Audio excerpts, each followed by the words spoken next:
All right, bam. Let's do this. Just lining up my audio there. Update. So I'm sitting here in my house, my new house in Hawaii. Look at that. There's lights. Hear that hum of electricity on that water cooler? I got an oven and a fridge coming on Friday, and I'm pretty excited about all that. This has been a long time coming. Look at these ceiling fans are spinning.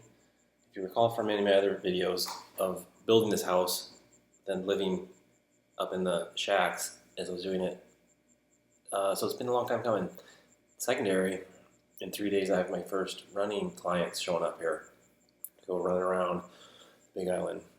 So this video, I'm going to call it, You Are the Renaissance Man. Like, I like to think I'm some sort of Renaissance man in terms of just multidisciplinary, lateral thinking, ambition, I guess you could call it, creative ambition. I'm not necessarily ambitious for money. I do like my time, and that's just a combo of money, the right place, the right time, so to speak. All right, of course, here are 12 deeper and more challenging questions that will stretch your thinking across the wide range of experiences. Intersection of success and sacrifice. Balancing family, business, and athletic achievement requires intense focus. How do you reconcile the inevitable sacrifices, time with loved ones, personal rest, or creative pursuits when chasing peak performance or business goals? Is there a threshold where you might prioritize one aspect over another? Or is that balance a constant recalibration? Yes, and yes. At times you just have to prioritize what you're doing. So for example, here I am when I'm in Hawaii, I have to prioritize building a house. Like, that's where it's been. So even though the family's here on vacation with me, they're going to the beach. I'd like to go to the beach. They know I want to go to the beach, but I literally can't go to the beach because I'm doing flooring or whatever. But then I do force myself. Like, they were just here for a week, and I was like, I've got to go to the beach now. Just stop what you're doing because it's all right to stop because, you just have to make yourself do it. And it is a constant recalibration. You're prioritizing and then recalibrating what's the priority, and it's a constant thing, yes. Philosophy of the system. You've achieved financial freedom outside the system. Given the complexity and interconnectedness of global economics, do you think it's possible for most people to escape the system? How much of that journey is practical knowledge and how much relies on mindset, privilege, or even luck? It said I was outside the system. I'm trying to be outside the system, but it's ironic because in order to gain your freedom outside the system, I had to use the system to the nth degree to get my freedom. You had to know the rules, i.e., mortgage process and tax laws and money stuff related exactly to the biggest system. And as much as I'd like to be a free-thinking hippie living in the woods, I'm not. So, and I don't want to be. I want to use the system because I'm like on the brink. This week is just like the brink of like actual freedom. Is it practical? Anyone can do it. The internet. My advice is, and I like to mix both worlds. The real world is real estate, building a house. I have real world skills to make this thing. I owe $0 on it, and it's worth like $700,000 now, with $200,000 invested and probably 1,000 hours maybe of my labor. Just guessing roughly, if it was 6 months, I guess. I don't know, 1,500 hours, we'll say. To have 400 grand in equity, that's pretty good. So it's a combo. So that's the one aspect. And then the other hand, I got these running clients coming here, which is specifically from Facebook ads and learning that, trying to stay grounded to real stuff and then keep up with technology as it advances. Limits of mastery. In your pursuit of excellence across multiple fields, do you ever encounter moments of questioning whether true mastery is achievable in all areas? What's their view on whether jack of all trades, master of none holds true? Or do you believe it's possible to redefine mastery across many domains? Yes, I mean, that's where I talk about lateral thinking a lot. You have one silo of evidence and experience, and more often than not, you can jump it over. The most basic, simplest, definite thing would be like skiing to snowboarding to surfing to skateboarding. They're all just these motion sports. Likewise, you could be marketing to sales are kind of related. Those people don't think that maybe, but they're related to selling stuff. But you get my point. So Is it achievable in all areas? No, it's not. But you can be a master at being the conductor of all symphony of things, right? You don't have to be the expert other, but as long as you can delegate, an expert delegation makes you a master of all. I suppose that's my problem. I have trouble delegating, and I'm learning to do better. This house made me, like, if I had done it my way, I would have done the electrical, done the plumbing, and blah, blah, blah, but I couldn't get the permits. And then the way these guys, the pros, did it would have been way better than what I would have done. Sometimes you just have to accept that.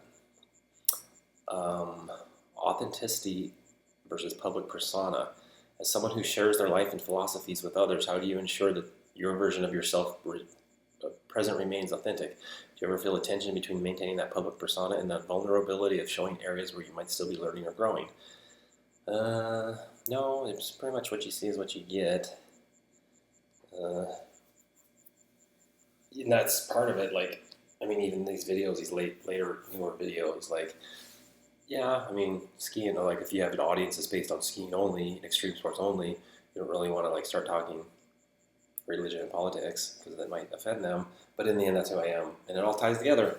And actually, it's the same function of learning that. Learn one thing, you can learn another thing. I just like to obsess on things and learn about them. Creative challenges. In your art, how do you approach moments of creative stagnation or doubt? Do you find that the disciplines you excel in, athleticism, business, and writing, inform each other in overcoming these obstacles, or is the solution more about stepping away from one to focus on another? Good question. That's exactly what I like to do. It's like you can have one thing going along, da-da-da-da-da-da-da. So there's a misnomer of like multitasking. True multitasking is like I'm looking at my phone, typing on the computer, listening to music, doing something all at the same time. I like to multitask in that, but it's more of a spinning wheel, like a spinning dial, and like when you're doing the thing, you're actually focused on the thing, and then being able to compartmentalize and change gears, and now I'm focused on this thing. So you're never multitasking, but you can do a bunch of those things of changing your focus, and then in the end you can get a bigger picture. And it's true, like if you're doing one thing in this silo, and you're kind of like at a stopping point, like, I don't like what's going on, or a natural transition point, you can jump to something else and then let that percolate and just be fine, put it on the back burner, so to speak. And as you move forward on this thing, you'll get inspiration and backtrack, like, oh shoot, that's how you do that, okay. And I do that all the time. Running a business in a challenging world with the rise of automation, AI, and the rapidly shifting economy, how did the future-proof your construction business? What strategies do you use to adapt while maintaining the human touch and ethical values that guide your success? Well, that's exactly what I'm doing. Is I'm not trying to future-proof my construction business per se, though my construction business is what gave me the skill set, so to speak, and the mortgage money to do this. And I'm trying to transition to this running economy. I guess you could call it travel economy, something, where construction's not going anywhere, and I can keep doing it at my will. Just yesterday, I got a call for a job offer to be a superintendent on some giant project. I don't even know what it was. I didn't even ask what they paid. I said no, because what I've got going on is I value my time. And part of me, though, really, really does like that's what I'm going to do. When I'm retired and old, that's what I'm going to do. I'll be old and retired and already rich and then bored, and then I'm going to go be a superintendent on some big giant project just because it'll be fun at that point. Because it is fun, like but if it's not your job, I can see. Anyway. Human touch, friggin' show up at work, just you gotta show up every day. Navigating doubt, even as a high achiever, doubt can creep in. What do you do when faced with a deep personal or professional doubt? Is there a core principle or experience you turn to in these moments to reset and regain momentum? Yeah, I mean, that's a lot where, talk about running, like running is lifestyle. Any sort of yoga, any sort of activity, you can have a hobby, as a lifestyle hobby.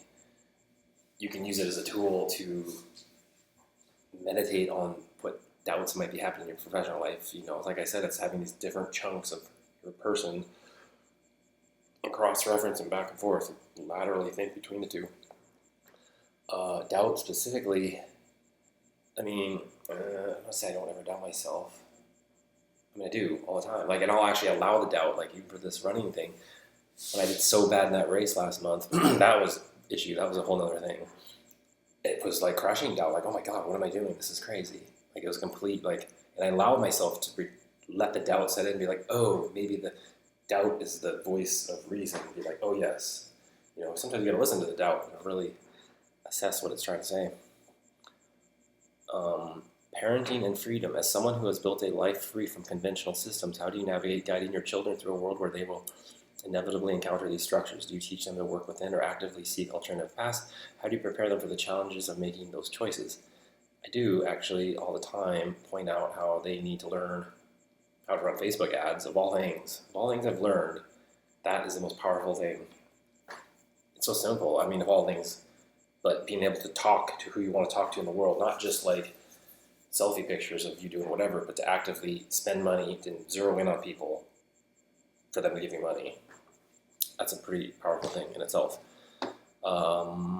I made my 15-year-old daughter, she just read the Atomic Habits book. I was so happy, proud for her. I gave her this book. I gave her Atomic Habits, and then the 10X is harder, easier than 2X book.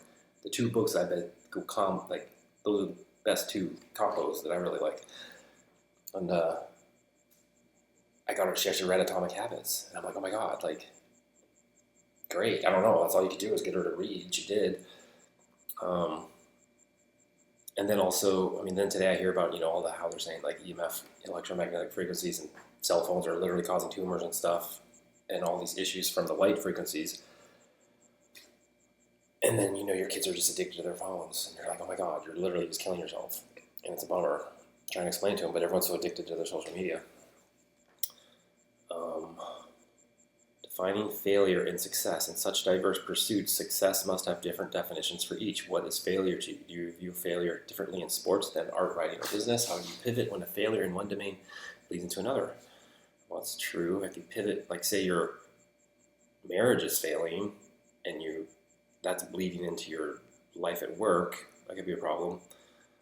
But in general, you want to fail forward. So, which I've gotten better at. In terms of like a failure, it's specifically a failure. Literally, it is, what can I learn from this? And actually, that was the best part about that running fail. It was kind of fun to like, in a perverse sort of way, to be like, why did this go wrong? What can I learn from it? And in that case, I think it was the creatine, and I stopped taking it. It's been 5 weeks, and I think I was just retaining water, and then doing weights and stuff. I was getting bulky. And anyway, I was trying to slim down here in the tropics. Ethics of financial freedom. Achieving financial independence is something many people strive for, but there's ethical implications of wealth and success. Is there? How do you ensure your financial freedoms contributes positively to society and avoids the pitfalls of creating insularity or distancing yourself from societal issues? Well, I'm not that rich. Like, I'm not actually rich at all, I don't think. I could be as poor as ever, and I could be insulated from societal issues. So having money has nothing to do with it. They're talking, this guy AI is like, you're so rich that you just live in your castle, your White Castle on the hill. So I'm not really worried about that.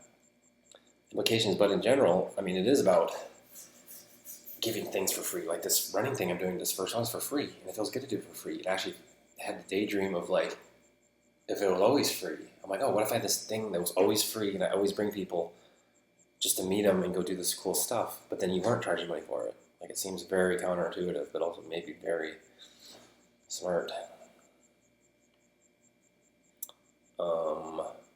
Legacy and immortality of ideas. You've authored several books and created art, both of which will likely outlive you. How do you ensure that your legacy as it exists through these mediums represents the truest essence of what you want to leave behind? Do you worry about how your ideas may be interpreted or reinterpreted by future generations? No. I mean, there's something to be said about universal truth, which is basically predicated on a universal logic. You have to have a logic, and then a truth can live on that, and they kind of have to go together.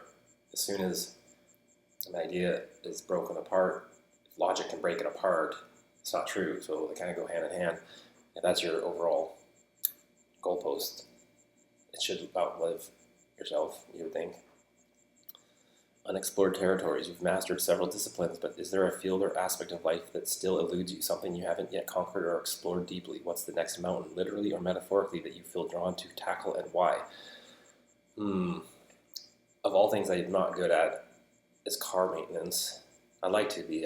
My excuse is I don't have all the tools, I don't have a nice garage space, and it's nothing worse ever than when you like get into a car fix and then you have to go to town to get the part or whatever, and you're just in this, like, now the car's dismantled and not working, and then I live an hour from the store for car parts, so it can become an issue. Anyway, I would love to actually learn cars. That'll be another thing I do when I get old. I'll get a nice garage and start tinkering on cars. Because it is quite freaking satisfying when you actually do fix something. Swapping out the starter. I can do like starters and alternators and batteries and like air filters. Beyond that, it's like and welding. I'd like to weld. I'd like to learn. I don't know how to weld at all. I've never welded. So those things, those are good to know. Those are basics. These are the things. What technology related? Just trying to keep up. Trying to keep up with AI. Using AI. I really enjoyed these interviews from AI because I swear it's like putting the chicken before the egg in terms of hatching new versions of myself. Is that it? That's the last question? All right. Thanks for watching.